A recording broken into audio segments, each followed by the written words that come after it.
Bonjour à tous, je m'appelle Glenn Diès et nous sommes rejoints aujourd'hui par Anatole Leven, directeur du programme Eurasie au Quincy Institute for Responsible Statecraft. Il nous rejoint pour discuter d'un article qu'il a écrit intitulé Pourquoi Trump a raison sur la paix en Ukraine. Alors, bienvenue dans l'émission. Laissez-moi commencer par demander ce que Trump a raison.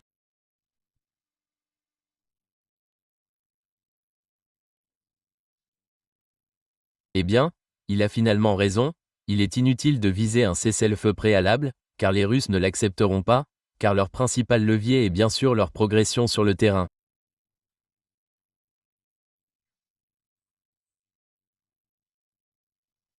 S'ils s'arrêtent, quelle pression supplémentaire peuvent-ils exercer sur l'Ukraine ?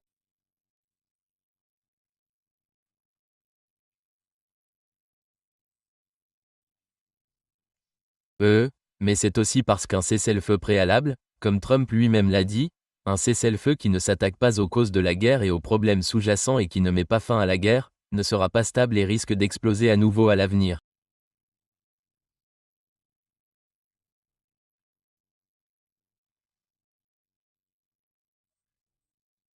Ce qui est dommage, c'est que cela aurait dû être évident dès le départ.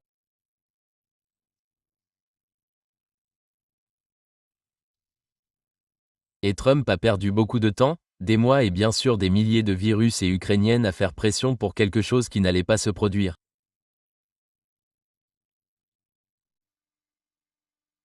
Ouais.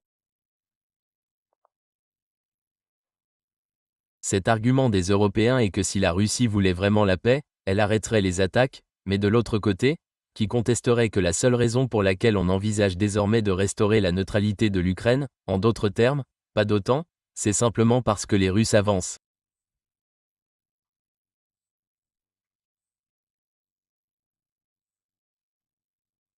C'est donc un argument intéressant, voire étrange, mais comme je le suggère, il semble que Trump soit revenu à la case départ, car en février, il soulignait clairement que tout accord pouvait être vendu, mais qu'il ne devait pas y avoir d'OTAN, qu'il devait y avoir des concessions territoriales et des garanties de sécurité.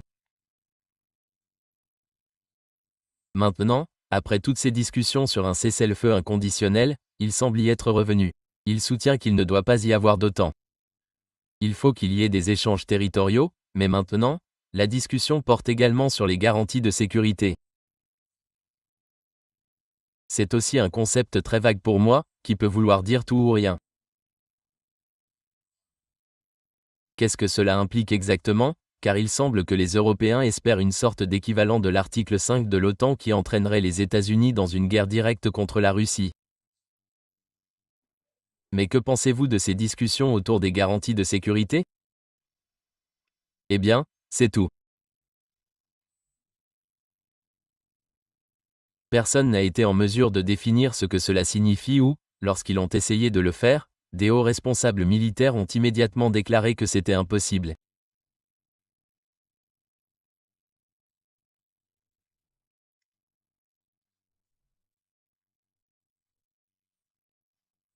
Dans le cas de la Grande-Bretagne, par exemple, qui a manifestement été l'un des leaders de cette soi-disant coalition des volontaires, le général Danu, l'ancien chef de l'armée, a écrit en public que le simple fait de fournir une brigade permanente en Ukraine signifierait, si l'on tient compte des rotations et de l'entraînement, que cela signifierait engager toute l'armée britannique utilisable et déployable dans cette tâche, ce qui signifierait bien sûr également qu'il ne resterait plus de troupes britanniques pour défendre les membres réels de l'OTAN dans les États baltes et en Pologne, ce qui semblerait être un échange insensé, franchement.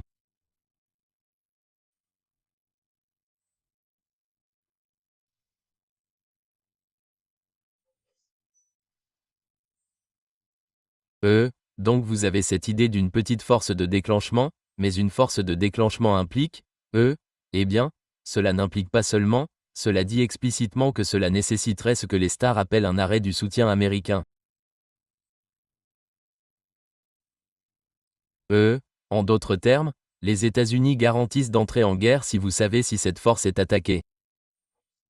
Eh bien, Trump semble maintenant se diriger dans cette direction avec ses propos sur le soutien aérien d'une telle force. Mais après tout, c'est quelque chose qui a été rejeté par l'administration Biden.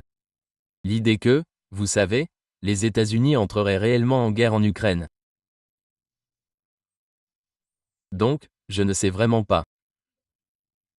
Je veux dire, en ce qui concerne les Européens, c'est vraiment une tentative désespérée, je pense, de sauver la face. Vous savez, ils se sont engagés dans tellement de positions absurdes et impossibles, qui risquent maintenant de disparaître complètement, qu'ils essaient désespérément de sauver quelque chose de l'épave de tout leur, vous savez, de leur prestige, franchement.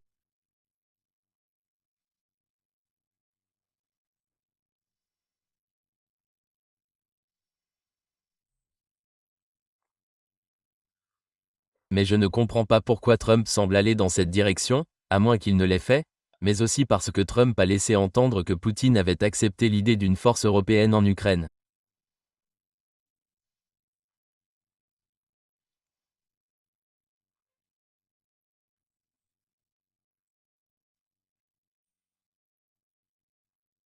Eh bien, tout ce que je peux dire, c'est que si Poutine a fait cela, cela contredit totalement tout ce que lui et l'establishment russe disent depuis des années.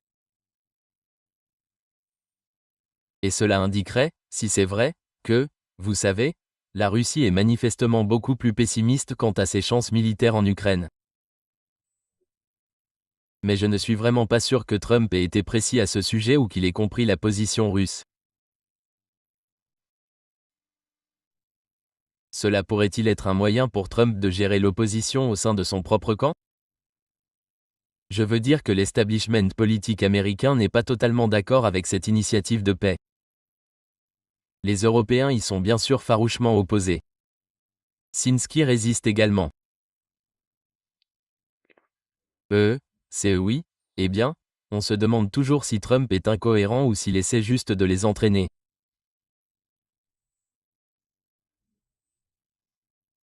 J'ai déjà fait valoir ce point dans une autre interview, un ancien collègue de Folukov soulignait qu'il n'y a pas si longtemps, les Ukrainiens refusaient même de parler aux Russes.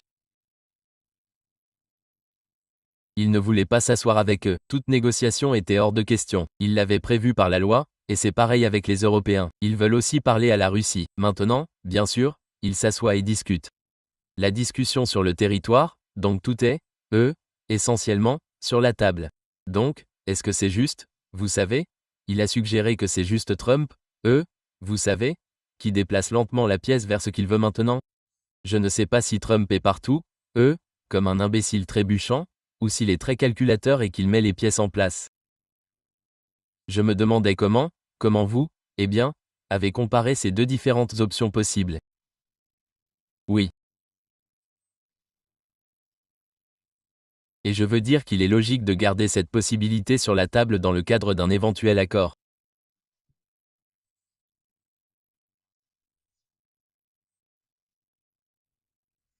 Parce que, par exemple, à mon avis, le seul point qui pourrait être tout simplement non négociable d'un point de vue ukrainien est la demande de retrait de l'ensemble du Donbass.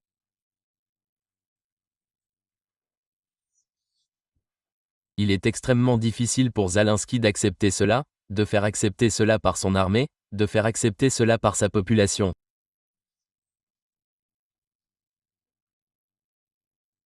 Et il n'est pas vraiment utile de parler d'échange de terres, car ce que l'Ukraine échangerait, vous savez, contre les petites parties contrôlées par la Russie, serait de l'ordre de 15 ou 20 contre 1. Il se pourrait donc que ce soit non négociable.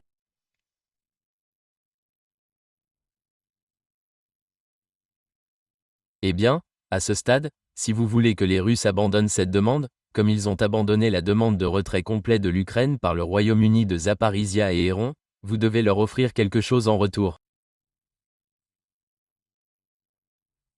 Et parmi les choses que vous pouvez leur offrir en retour, il y a de dire, vous abandonnez cette demande, et nous vous abandonnerons si les États-Unis abandonnent leur soutien, ou tout autre soutien, à la force européenne en Ukraine. Alors, comme les dirigeants européens l'ont clairement indiqué, cette force ne sera pas déployée, car ils n'oseraient pas l'envoyer là-bas sans le soutien des États-Unis. Cela pourrait donc être un accord raisonnable à l'avenir. Oui. Mais je me demandais si oui, parce que la question de l'OTAN semble être en quelque sorte bloquée là-dedans. Il n'y a aucune chance que cela puisse aboutir. Mais la question territoriale, comme vous le suggérez, il y a des manœuvres, il semble que, comme vous l'avez dit, s'ils gèlent les lignes de front à Kéron et Saporoïa, c'est une chose, mais si les Ukrainiens ne le font pas, si c'est trop douloureux d'échanger des villes importantes comme Slavansk et Kamatsk, peut-être que la réponse russe sera. Eh bien, nous reviendrons dans 2 mois et relirons ce gazet, car en ce moment, Pokrovski est en train de s'effondrer et nous voyons Constantin, les Russes, si je ne me trompe pas, sont entrés dans Constantin au cours des dernières 24 heures. Donc, si cela tombe, ils peuvent déjà commencer à encercler les 2 crématoires et Slavansk. Et si c'est le cas, en remontant vers le nord par le Mans, alors c'est. Eh bien, les Donetsk pourraient tomber assez bientôt et encore une fois bientôt ou bientôt, je lui donne 2 mois. Mais Lugansk est à 99% sous contrôle russe de toute façon. Les Russes suggéreraient-ils simplement que nous reviendrons dans 2 mois, ce ne serait plus douloureux, car vous n'aurez plus de territoire? Ou comment, il semble juste. Il semble difficile de penser qu'ils renonceraient, au Donbass, parce que c'est, en quelque sorte. Ouais, cela leur semble très critique. Eh bien, comme je le dis, vous savez, cela pourrait dépendre de ce qu'ils obtiennent en retour. Rappelez-vous que l'Occident a beaucoup à offrir. Je veux dire que jusqu'à présent, par exemple, les Européens parlent toujours de ne pas lever rapidement les sanctions, et vous savez qu'ils ne penseraient à aucune levée des sanctions à un moment donné dans le futur que si la Russie respecte les termes d'un accord de paix. Eh bien, cela me semble une approche profondément stupide. Je veux dire, ce que vous devez faire, c'est proposer de lever les sanctions, de les suspendre avec une clause de retour en arrière si la Russie devait reprendre son agression. Mais si vous savez que l'abandon volontaire de Donetsk est impossible pour les Ukrainiens, alors c'est l'une des choses qui peuvent être proposées.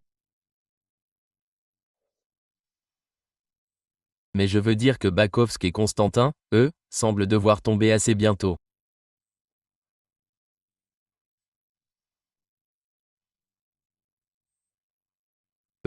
Mais étant donné la lenteur glaciale avec laquelle cette guerre a avancé, Slavansk, ils sont, vous savez, beaucoup plus loin et constituent une proposition beaucoup plus grande et plus redoutable.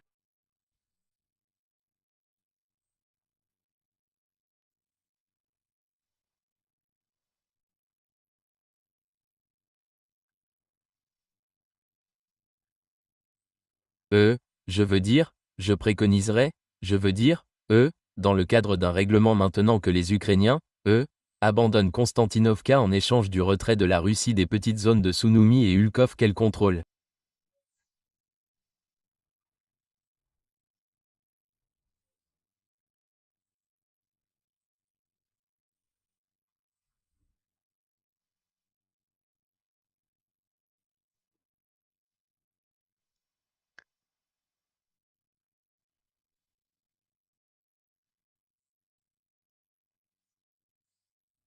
Mais je veux dire que les Russes attachent une grande importance à la conquête de l'ensemble du Donbass afin de pouvoir déclarer la victoire.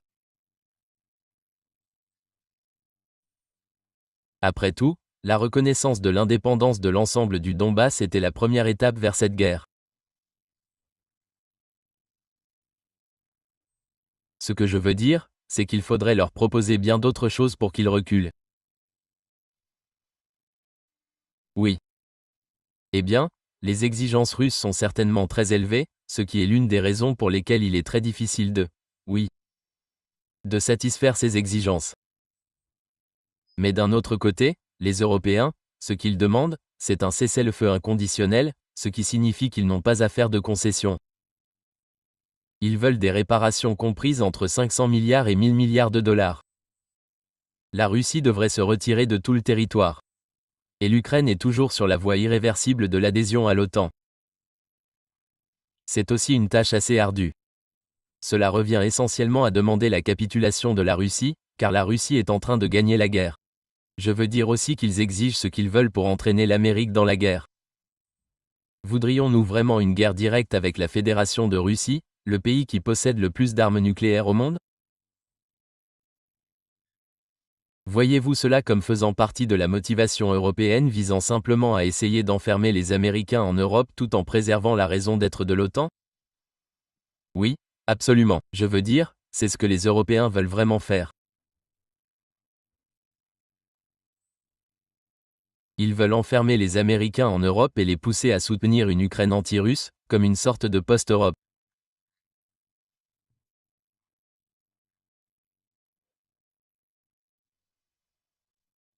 Je veux dire que je pense qu'en fait, sans qu'ils le disent, la demande d'un retrait complet de la Russie est désormais hors de question.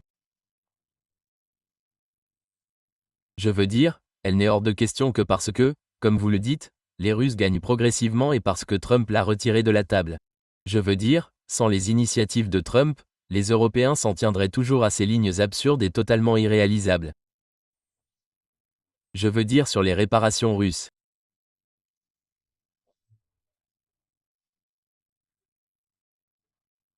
Eh bien, je veux dire que les Européens peuvent bien sûr saisir tous les avoirs russes en Europe, mais je veux dire que s'il était sage, ils essaieraient de conclure un accord selon lequel ceux-ci seraient partagés avec la Russie pour la reconstruction de toute l'Ukraine, y compris les zones occupées par la Russie. Vous pourriez obtenir l'accord de la Russie pour cela. Peut-être que vous n'obtiendrez jamais l'accord de la Russie sur les réparations. C'est une autre demande complètement vide. Les Européens semblent être accros à ce genre de grandiloquence vide. Mais c'est vide, mais c'est aussi dangereux parce que cela encourage les Ukrainiens à maintenir des positions irréalistes. Oui, c'était une réunion intéressante avec Sinski, qui a amené tous les dirigeants européens avec lui en renfort. C'est devenu un peu un spectacle. Pas autant que la dernière fois, bien sûr, mais qu'est-ce que cela signifie, selon vous, pour le développement plus large de la diplomatie? Parce que, gardez à l'esprit que les Européens, depuis environ 3 ans et demi, n'ont même pas voulu parler aux Russes. Ils ont fait comme si c'était une décision morale. On ne parle pas à l'envahisseur. Pensez-vous que cela pourrait s'effondrer maintenant que, Trump a déroulé le tapis rouge? Je veux dire, si vous êtes le seul à essayer d'isoler la Russie, au bout du compte, vous finirez par vous isoler vous-même, non? Eh bien, je pense qu'il sera très difficile pour les dirigeants européens actuels de renouer des relations avec Poutine, étant donné toutes les positions qu'ils ont prises.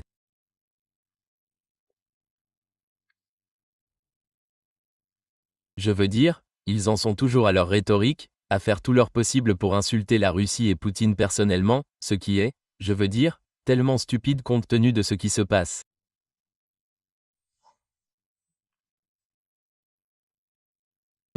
Mais je pense que d'autres pays, je veux dire, je parle ici des Français, des Allemands et des Britanniques, mais je pense que d'autres pays, eux, commenceront à ouvrir des relations, les Espagnols, peut-être les Italiens, et puis il y a la question du changement politique au sein des pays européens.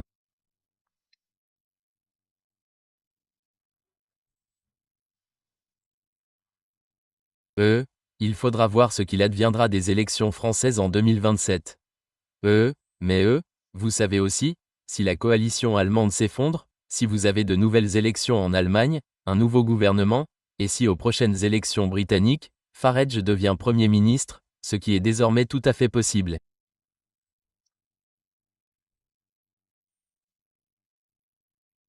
Ce n'est pas avant plusieurs années, mais je pense qu'à ce moment-là, vous verrez réellement tous les Européens existants. Ouais, je veux dire, comme vous le dites, il y a cet extraordinaire narcissisme de la part des Européens, vous savez, ainsi que des Américains.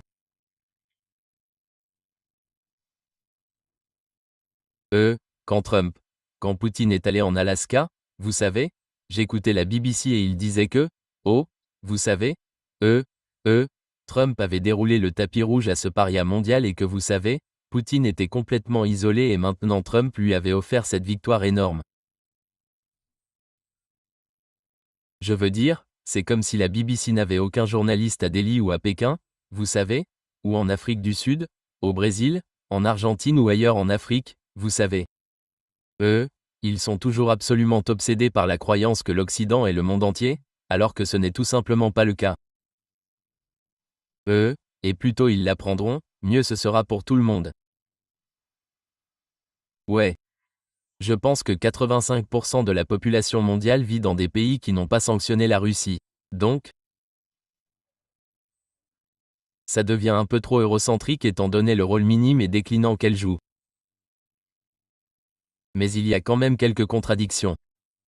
Par exemple, les Européens exigent de faire partie de cette négociation avec les Russes. Mais en même temps, ils ne veulent pas parler à la Russie. Et il y a eu des propositions du chancelier allemand Merz selon lesquelles le prochain sommet Poutine-Trump-Zelensky, qui devrait en fait être quadripartite, devrait inclure les Européens et se tenir en Europe. Mais en même temps, ils disent que Poutine devrait être arrêté une fois arrivé en Europe. Donc, même s'il retirait le reste de la table, tout cela ne serait, comme on pouvait s'y attendre, qu'un long effort pour humilier Poutine, rabaisser la Russie, essayer peut-être de faire comprendre à Poutine, à Trump à quel point la Russie est faible pour les humilier en public.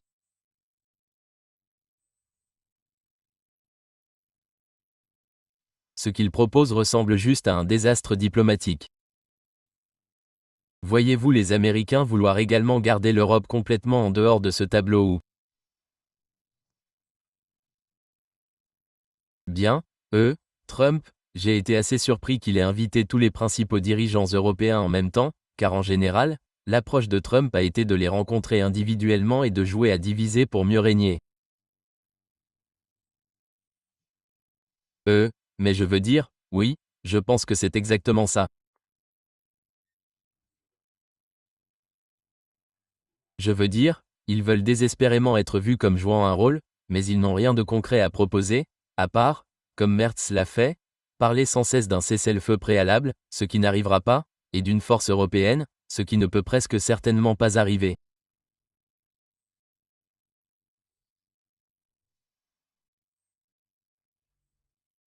Donc, je veux dire, oui, je veux dire, mon point de vue a toujours été celui-ci, écoutez, comme dans toutes les grandes négociations de la guerre froide, à l'exception d'Helsinki, bien sûr, mais c'était, vous savez, différent, mais, les grandes négociations pour résoudre ou gérer des problèmes concrets, elles ont toujours été menées entre Washington et Moscou, et les Européens étaient alors, en gros, ils étaient consultés, mais au final, ils étaient confrontés à un conflit fatal. Et je pense que c'est comme ça que ça va se passer cette fois, et probablement comme ça devrait se passer, étant donné que, comme je l'ai dit, les Européens n'ont rien à offrir. Donc, comment, je suppose, la dernière question. Comment voyez-vous cette guerre se terminer, Des gens comme John et Messerscheimer insistent sur le fait que les positions sont tout simplement trop éloignées pour qu'il ne puisse pas vraiment y avoir de paix, que cela devrait être résolu sur le champ de bataille. Et jusqu'à récemment, j'aurais été entièrement d'accord avec cela.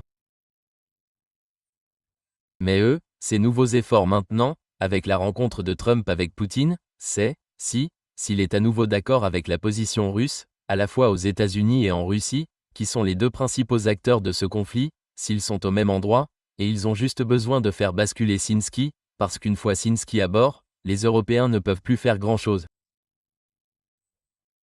Soudain, je ne suis plus si sûr que cela ne puisse pas nécessairement se terminer sur le champ de bataille, que cela ne puisse pas être un accord de paix. Je me demandais comment vous l'évaluiez et comment vous saviez quand les efforts de paix ont été épuisés.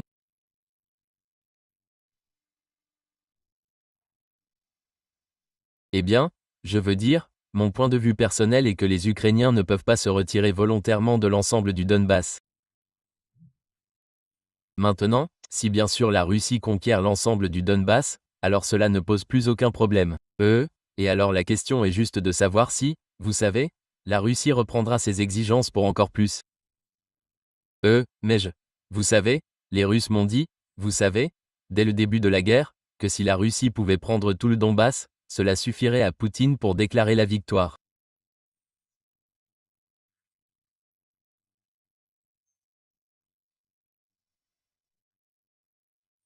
Je veux dire, en ce qui concerne les États-Unis, il me semble que si Trump pouvait offrir un certain nombre de choses concrètes dans d'autres domaines, en échange de l'abandon par la Russie de sa demande pour tout le Donbass, maintenant la voie vers un accord de paix est assez claire.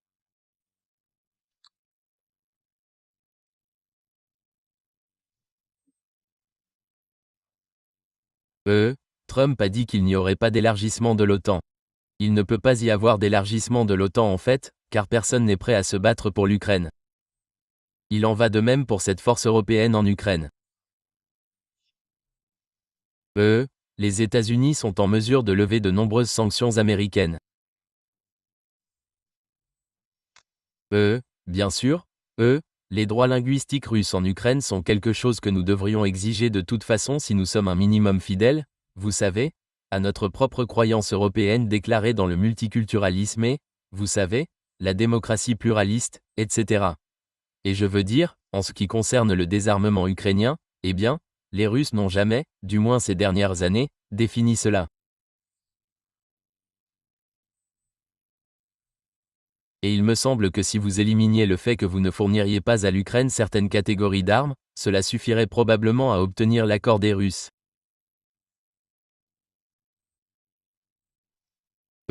Donc en fait, il me semble maintenant qu'il existe une réelle possibilité, vous savez, d'un accord de paix, mais il doit venir de Washington. Il doit être concret et puis, franchement, il doit être accompagné, bien sûr, les Russes doivent l'accepter et puis il faut dire aux Européens, écoutez, nous ne pouvons pas vous forcer à lever les sanctions, par exemple, vous savez, à garantir que vous ne stationnerez pas de troupes européennes en Ukraine.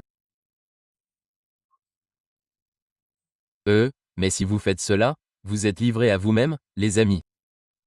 Vous êtes livrés à vous-même et vous savez, si vous voulez combattre la Russie en Ukraine, allez-y, mais sans nous. Et je pense que cela ramènerait les Européens à la raison très rapidement si Trump disait cela. Ouais. Eh bien, c'est là que réside la confusion, car ils acceptent ces exigences maximalistes, mais ils n'ont rien d'autre à sanctionner. Ils n'ont pas la puissance militaire. Ils n'ont pas la volonté politique d'aller combattre les Russes. Ils n'ont tout simplement pas encore de cartes à jouer. Ils jouent un jeu incroyablement absurde et il est très difficile de comprendre d'où cela vient. Si les Américains leur tirent la prise en disant, eh bien, nous sommes hors de cause. C'est essentiellement tout le pouvoir des Européens. Le fait que nous ayons toujours eu les Américains derrière nous, je veux dire l'idée qu'au cours des 3 dernières années et demie, nous avons été prêts à envoyer des armes qui ont contribué à tuer des dizaines de milliers de Russes. Nous n'aurions jamais rien fait de tout cela si les Américains ne nous avaient pas soutenus. Donc mais quand même, quand les Américains se retirent, la rhétorique ne semble pas encore changer en Europe et c'est une source d'inquiétude, à moins qu'ils ne s'enferment tellement qu'ils soient prêts à faire face à un désastre. Eh bien, je suppose que d'une certaine manière, je veux dire, qu'est-ce que tous ces établissements de sécurité en Europe ont vraiment bien fait pendant toutes ces décennies? Ils ont écrit d'innombrables rapports et documents d'information.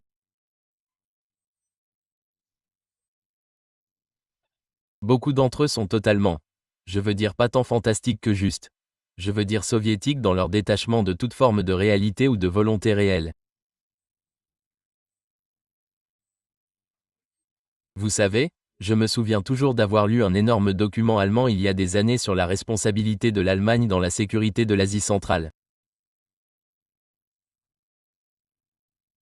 Et c'était une époque où les Allemands étaient amèrement en conflit quant à savoir s'ils osaient envoyer un bataillon allemand pour aider à soutenir la Macédoine du Nord, vous savez, contre la menace de guerre civile là-bas. C'est ce qu'ils font. Ce sont des institutions qui produisent du papier. Les Britanniques et les Français peuvent se battre, jusqu'à un certain point, mais personne d'autre ne le peut ou ne le veut. Et une fois que vous avez fait ça pendant Dieu sait combien de décennies, c'est le mode de fonctionnement. Vous savez, et ce n'est pas totalement inconnu dans l'histoire.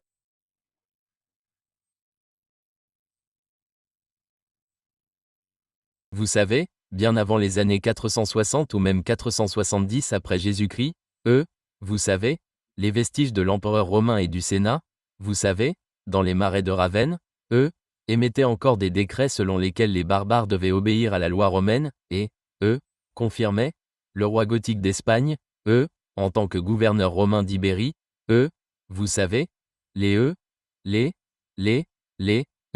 quand ils étaient devenus depuis longtemps, vous savez, des dépendances britanniques sous une garnison britannique, émettaient encore des firmants, vous savez, nommant des gouverneurs que les Britanniques avaient en fait choisis, mais, vous savez, c'est ce que font, vous savez, les projets impériaux épuisés.